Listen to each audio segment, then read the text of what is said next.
नमस्कार दोस्तों, डिजिटल गुरुकुल में मैं श्रीकांत आप लोग सबका एक बार फिर से स्वागत करता हूं। तो आज हम लोग बात करेंगे आज के कुछ महत्वपूर्ण करंट अफेयर्स के बारे में। साथ ही उनसे जुड़े जितने भी इंपॉर्टेंट फैक्ट या प्रश्न बन सकते हैं उसे भी हम लोग इस वीडियो के माध्यम से कवर करेंगे। आज का सेशन आपके लिए बहुत ही महत्वपूर्ण साबित होने वाला है, मेरे साथ अंत तक जुड़े रहें। तो चलिए तो देर न करते हुए सेशन की शुरुआत करते हैं। आज का पहला प्रश्न है कि संप्रति 2019 भारत और किस देश के बीच का एक संयुक्त सैन्य अभ्यास है। यानी कि संप्रति 2019 इज कंबाइंड यानी joint military exercise between India and which country. तो ये भारत और किस देश के बीच का, वेरी गुड, भारत और बांग्लादेश के बीच का एक संयुक्त सैन्य अभ्यास है। नाम है संप्रति 2019। अब इससे प्रश्न क्या क्या बन सकते हैं।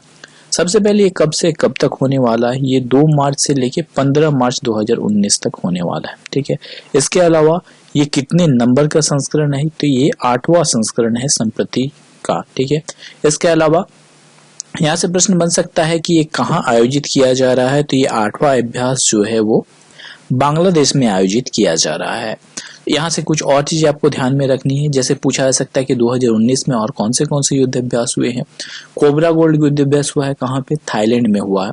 इसके अलावा भारत ने क्विक रिस्पांस जो है मिसाइल का हाल ही में सफलतापूर्वक परीक्षण कर लिया है। और इस अभ्यास की शुरुआत की बात करते हैं तो यह अभ्यास वर्ष 2016 में बांग्लादेश में ढाका के समीप जो टंगाई में तथा वर्ष 2015 में पश्चिम बंगाल के बीनागुड़ी में आयोजित किया गया था। पहला अभ्यास 2010 में असम के जोराहाट में शुरू हुआ था। इस अभ्यास की बात करते हैं और ये भारत और बांग्लादेश के बीच में हुआ है। भारत के बारे में आपको बताने की जरूरत नहीं है, आई थिंक। बात करते हैं बांग्लादेश के बारे में। बांग्लादेश की राजधानी है ढाका, बांग्लादेश की करेंसी है बांग्लादेशी टाका, प्राइम मिनिस्टर है शेख हसीना और प्रेसिडेंट है अब्दुल हामिद।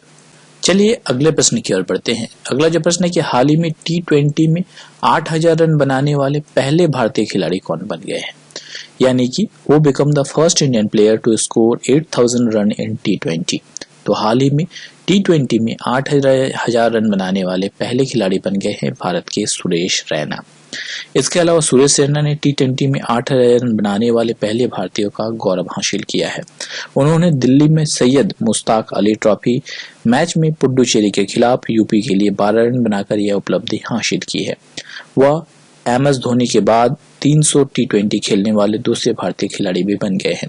299 मैच के साथ रोहित शर्मा इस सूची में तीसरे नंबर पे है। इसके अलावा जब बात आई है क्रिकेट की, तो क्रिकेट को जो भारतीय क्रिकेट को रेगुलेट कौन करता है दोस्तों, तो BCCI करती है। रिसेंटली के एग्जाम में पूछा गया कि BCCI के प्रेसिडेंट कौन है, तो बात करते हैं BCCI के बारे में। BCCI के प्रेसिडेंट है CK खन्ना, हेडक्वार्टर है मुंबई। वुमेन्स कोच की बात करते हैं, रिसेंटली चेंज हुआ इसीलिए ज्यादा सुर्खियों में है, तो WB Raman ji women's coach है और रवि शास्त्री जी मेंस कोच है। BCCI की स्थापना हुई थी। तो ये होगी कंप्लीट जानकारी BCCI के बारे में। अगला जो प्रश्न है कि हाल ही में JCEC 2019 की बैठक कहाँ शुरू हुई। बात करेंगे JCEC के बारे में। पहले देखते हैं बैठक कहाँ पे हुई।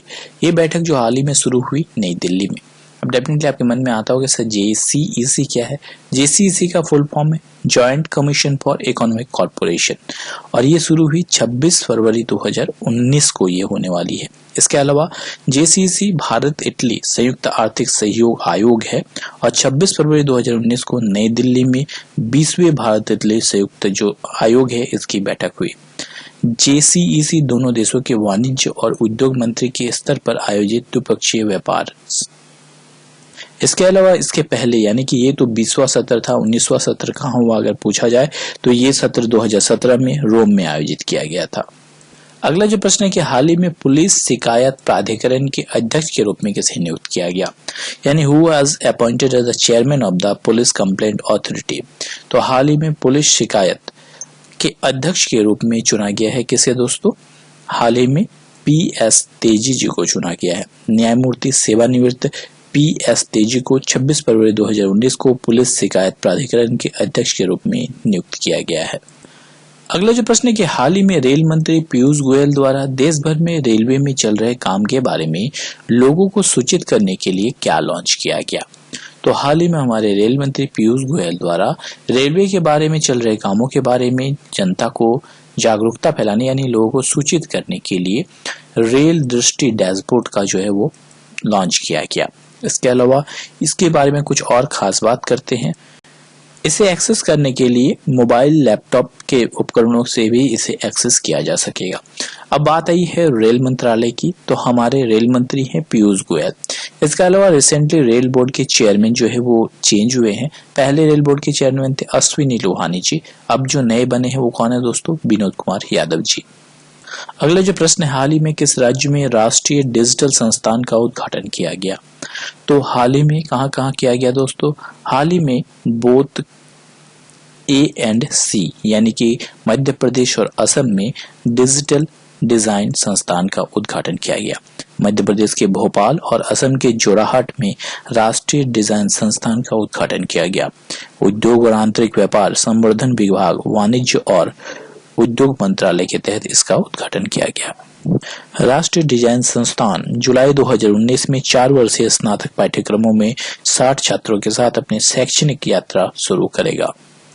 अगला जो प्रश्न है कि अभिजीत गुप्ता का संबंध किससे है?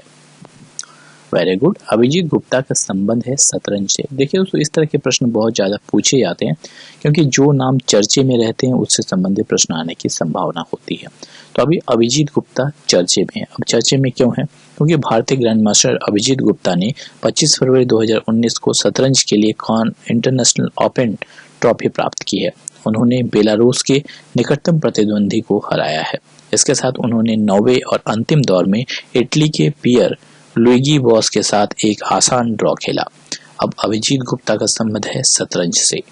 अगर आप लोग मेरे वीडियोस को ध्यान से देखते होंगे तो आपके लिए एक प्रश्न है कि हमारे सबसे युवा ग्रैंड मास्टर कौन है? हमारे देश भारत के और वर्ल्ड के दोनों नाम आप मुझे कमेंट बॉक्स पे कमेंट करेंगे। चलिए अगले प्रश्न की ओर बढ़ते हैं। इंदिरा नूई हाल ही में अमेज़न के निर्देशक मंडल में शामिल हुई। इससे पहले वो किसकी सीईओ थी? तो इसके पहले इंदिरा नूई पेप्सिको की सीईओ थी और हाल ही में वो अमेज़न के निर्देशक मंडल में शामिल हुई है। इसके अलावा पेप्सिको की भारत में जन्मी पूर्व सीईओ इंदिरा नूई के बारे में बात कर रहा हूं मैं। ये इसलिए इम्पोर्टेंट है क्योंकि ये भारतीय मूल की है। अक्टूबर 2006 से 2018 के अक्टूबर तक वो पेप्सिको के सीईओ रही है। इसके अलावा जब भारतीय मूल की बात आई है तो भारतीय मूल के कुछ इंपॉर्टेंट सीईओ और भी है जो आपको ध्यान में रखने हैं। जैसे पूछा जा सकता है कि मास्टर कार्ड के सीईओ कौन है? तो अजय पाल सिंह बंगा। इसके अलावा पेप्सिको की सीईओ थी इसके पहले इंदिरा नूई। इसके अलावा एडोबी के सीईओ हैं शांतनु नारायण। इसके बारे में इसलिए पूछा जाते हैं क्योंकि ये भारतीय मूल के हैं ये सारे। इसके अलावा गूगल के सीईओ हैं सुंदर पिचाई। माइक्रोसॉफ्ट के सीईओ हैं सत्या नाडेला। कॉग्निजेंट के सीईओ हैं फ्रांसिस डिसूजा। इस तरह से कुछ और नाम हैं जो आपको ध्यान में रखने हैं। तो दोस्तों, इस तरह के प्रश्न पूछे जाने की संभावना बहुत ज्यादा है। चलिए अगले प्रश्न की ओर बढ़ते हैं। अब आप मुझे बताएंगे कि पेटीएम के सीईओ कौन है और पेटीएम का हेडक्वार्टर कहाँ पे है। चलिए अगले प्रश्न की ओर बढ़ते हैं कि कौन सा राज्य शराब की खेप का पता लगाने के लिए एक विशेष डॉग स्क्वाड रखने वाला भारत का पहला राज्य बन गया है।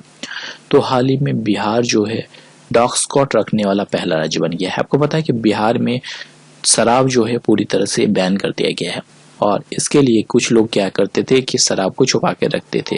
तो इसके खेप का पता लगाने के लिए हाल ही में बिहार सरकार ने एक डॉग स्क्वाड बनाने की घोषणा की है। इसके लिए राज्य ने 2 साल पहले शराब पर पूर्ण प्रतिबंध लगा दिया था। इसके लिए शराब जो सरकार है पूर्ण रूप से जो है वो तत्पर है और इसी के लिए डॉग स्क्वाड जो है वो बनाने की घोषणा की है बिहार सरकार ने। 20% कुत्ते वर्तमान में दस्ते का हिस्सा हैं और उन्हें हैदराबाद में 9 महीने का गहन प्रशिक्षण प्रदान किया गया है। इसके अलावा डॉग स्क्वाड को अपराध जांच विभाग यानी सीआईडी द्वारा नियंत्रित किया जाता है। अब बात आई है बिहार की, तो बिहार के चीफ मिनिस्टर, बिहार के गवर्नर और बिहार की राजधानी कौन सी है? बिहार के चीफ मिनिस्टर है नीतीश कुमार, गवर्नर है लालजी टंडन।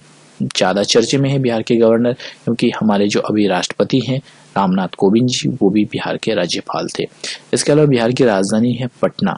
बिहार में कोसी, गंगा, गंडक, कमला, पन्ना और पुनपुन जैसी नदियां बहती है। कुल 38 डिस्ट्रिक्ट है बिहार में।